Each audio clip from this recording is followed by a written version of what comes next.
तो नमस्कार बच्चों, चलिए आज शुरू करते हैं। शुरू करने से पहले कुछ आप लोगों के लिए इम्पॉर्टेंट सूचना है, महत्वपूर्ण सूचना है कि आज से सभी सब्जेक्ट के, चाहे आपका नीट वाले हों या फिर आप जेई वाले हों या क्लेट वाले हों, सभी स्टूडेंट के लिए महत्वपूर्ण इम्पॉर्टेंट एमसीक्यू की सीरीज चलेगी। आप अपने सब्जेक्ट वाइज ज़रूर देखिएगा, ठीक है। ये हम लोग पढ़ रहे हैं अभी किसका, बायोलॉजी का है। ऐसे ही हर सब्जेक्ट का आएगा तो आप लोग वीडियो ज़रूर देखिएगा इसमें, क्योंकि ये आपके हर टॉपिक वाइज रहेगा। ये जो वीडियो रहेगी, जैसे सब्जेक्ट तो हो गया, सब्जेक्ट का हर टॉपिक वाइज महत्वपूर्ण आपके एमसीक्यू रहेंगे, तो उसको शुरू से लेकर लास्ट तक देखिएगा। ये नहीं कि बस आप शुरू में स्टार्ट कर दिए और बीच में छोड़ दिए, तो फिर कोई मतलब नहीं निकलने वाला, ठीक है। चलिए स्टार्ट करते हैं। पहला क्वेश्चन क्या दे रहा है, मानव शरीर में वसा संग्रह किए जाते हैं। तो मानव शरीर में वसा कहाँ पर संग्रह किए जाते हैं, इसको आपको बताना है। पहला है स्तंभाकार एपिथेलियम, ऑप्शन नंबर बी है। एडिपोज वसा ऊतक, ऑप्शन नंबर सी है। अस्थियों में, या ऑप्शन नंबर डी है कंडरा में। तो इसका सही उत्तर क्या हो जाएगा, ऑप्शन नंबर बी एडिपोज वसा ऊतक में। अगला प्रश्न हम लोग देख लेते हैं। अगला प्रश्न हमारा क्या है, अगला प्रश्न बोल रहा है हमारा अस्थि मैट्रिक्स प्रचुर है। अस्थि मैट्रिक्स में प्रचुर क्या है, फ्लोराइड तथा कैल्शियम में, कैल्शियम तथा फास्फोरस में, कैल्शियम तथा पोटेशियम में, फास्फोरस तथा पोटेशियम में। तो इसका सही उत्तर क्या हो जाएगा, इसका सही उत्तर हो जाएगा कैल्शियम तथा फास्फोरस में अस्थि मैट्रिक्स प्रचुर हैं, ठीक है। फिर अगला प्रश्न देखते हैं, प्रश्न नंबर 3। सिकुड़ने वाली प्रोटीन पाई जाती है। सिकुड़ने वाली प्रोटीन किसमें पाई जाती है, आपको बताना है। पहला ऑप्शन दिया है अस्थियों में पाई जाती है, दूसरा ऑप्शन दिया है किसमें, रुधिर में, तीसरा ऑप्शन किसमें है, पेशियों में, चौथा है किसमें, उपास्थि में। किसमें है, उपास्थि में। तो हमारा सही उत्तर क्या हो जाएगा, इसमें हम लोग देखेंगे। हमारा सही उत्तर है पेशियों में सिकुड़ने वाली प्रोटीन पाई जाती है। चलिए अगला प्रश्न देख लेते हैं। अगला प्रश्न है ऐच्छिक पेशी पाई जाती है आहार नाल में, हाथ पाँव में, आँख की पलक में, फेफड़ों की श्वसन नली में या श्वसन में, ठीक है। तो इसका सही उत्तर क्या हो जाएगा, हाथ पाँव में।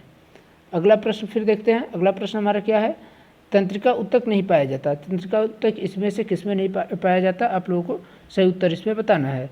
तो ऑप्शन नंबर ए है मस्तिष्क में, ऑप्शन नंबर बी है मेरुरज्जु में, ऑप्शन नंबर सी है कंडराओं में, और ऑप्शन नंबर डी है तंत्रिकाओं में, ठीक है। तो पाँचवा का सही उत्तर क्या हो जाएगा, कंडराओं में आपका तंत्रिका ऊतक नहीं पाया जाता। अगला प्रश्न देखते हैं, तंत्रिका कोशिका में नहीं होता।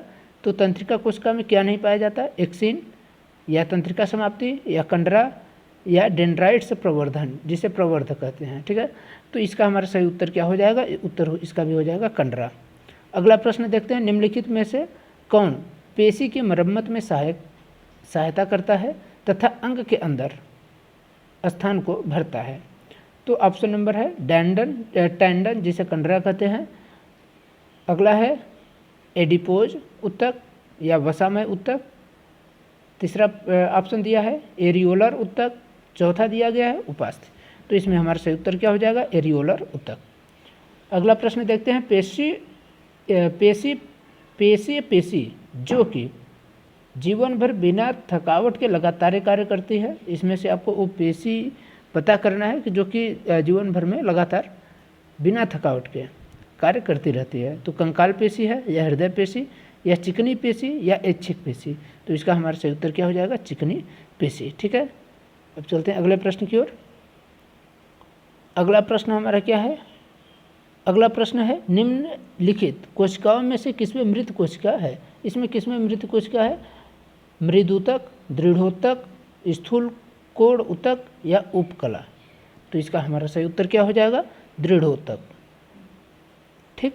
अगला प्रश्न देखते हैं, असत्य कथन आपको बताना है कि इसमें से बाकी सारे सत्य हैं, लेकिन एक ऐसा कोई है जो कि असत्य है, तो आपको इसमें से देख करके बताना है।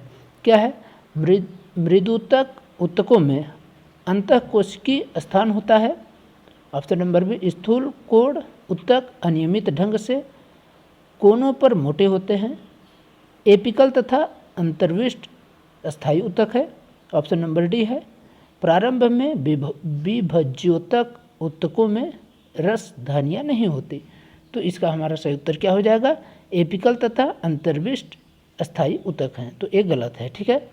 अगला प्रश्न देख लेते हैं, प्ररोह की गर्थ में वृद्धि होती है एपिकल विभज्योतक से पार्श्व विभोज्योतक से, अंतर्विष्ट विभोज्योतक से, या फिर शीर्षस्थ विभोज्योतक से।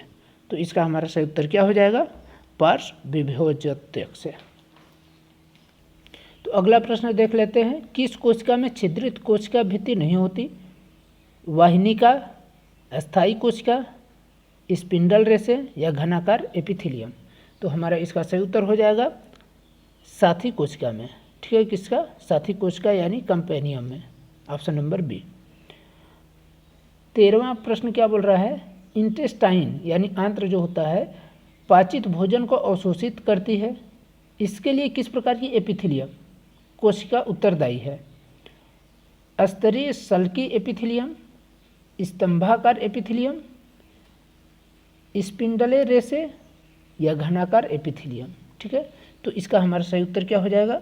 सही उत्तर हो जाएगा स्तरीय सल्की एपिथेलियम। अगला प्रश्न देख लेते हैं, कोई एक व्यक्ति की दुर्घटना में हाथ की 2 हड्डियां एक स्थान से हट गई हैं, निम्नलिखित में से क्या संभव कारण हो सकता है? तो टेंडन का टूटना या कंकाल पेशी का टूटना, लिगामेंट का टूटना, एरियोलर का टूटना। तो इसका हमारा सही उत्तर क्या हो जाएगा? लिगामेंट का टूटना। पौधों में विभाज्योतक उत्तक है, स्थानीय तथा अस्थायी, विशेष क्षेत्रों में सीमित नहीं हो, या फिर स्थानीय तथा विभाजित कोशिकाएं या आयतन में वृद्धि होती हैं। तो इसका हमारा सही क्या हो जाएगा? स्थानीय तथा विभाजित कोशिकाएं। ठीक है, अब चलिए हम लोग दूसरे टॉपिक की ओर चलते हैं। दूसरा टॉपिक हमारा क्या है? जीवों में विविधता यानी डाइवर्सिटी इन लिविंग ऑर्गेनिज्म। तो इसमें क्या दिया है हम लोग देखते हैं। पहला प्रश्न हमारा क्या है?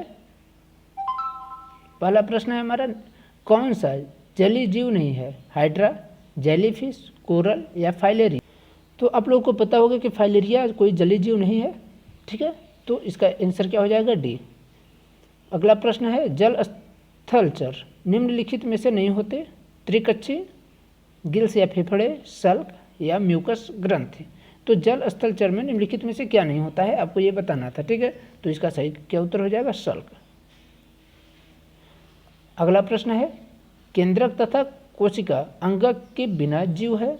ऐसा कौन सा जीव है जिसमें केंद्रक तथा कोशिका अंगक नहीं होता?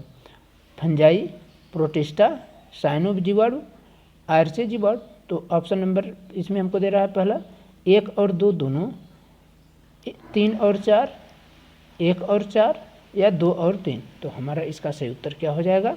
हमारा इसका सही उत्तर हो जाएगा बी नंबर, यानी 3 और 4, साइनो जीवाणु और आर्चे जीवाणु। ठीक है, अगला प्रश्न देखते हैं, जीवधारियों में वर्गीकरण की निम्नलिखित में से कौन सी कसौटी नहीं है? जीवधारियों की शारीरिक संरचना, अपना भोजन बनाने की योग्यता, झिल्ली युक्त केंद्रक तथा केंद्रिका अंगक, पेड़ की ऊंचाई।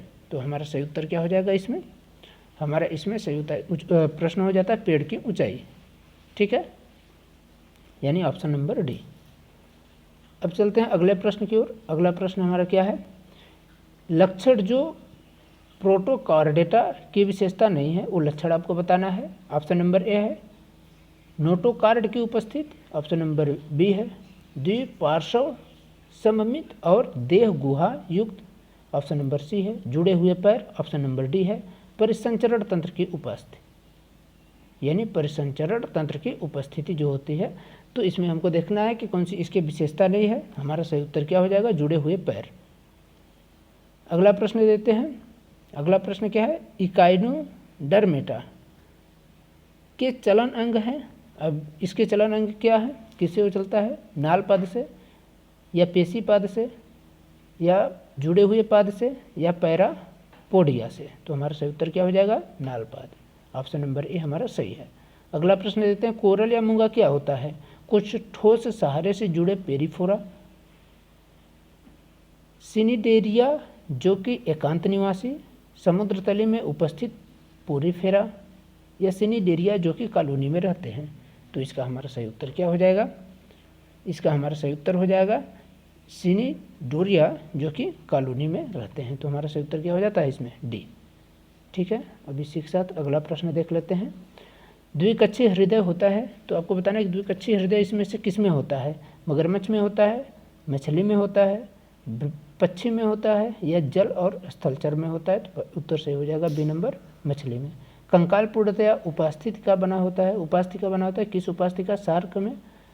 कंकाल पूर्णतः उपास्थि का बना होता है किसमें? शार्क में, या ट्यूना में, या रोहू में, या इनमें से कोई नहीं में? तो इसका हमारा सही उत्तर क्या हो जाएगा? शार्क में।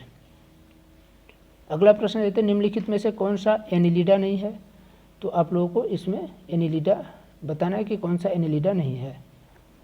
ठीक है, निम्नलिखित में से कौन सा एनिलिडा नहीं है? एक सेकेंड। नेरिस, केचुआ, जोंक, अर्चिन। तो हमारा इसका सही उत्तर क्या हो जाएगा? अर्चिन।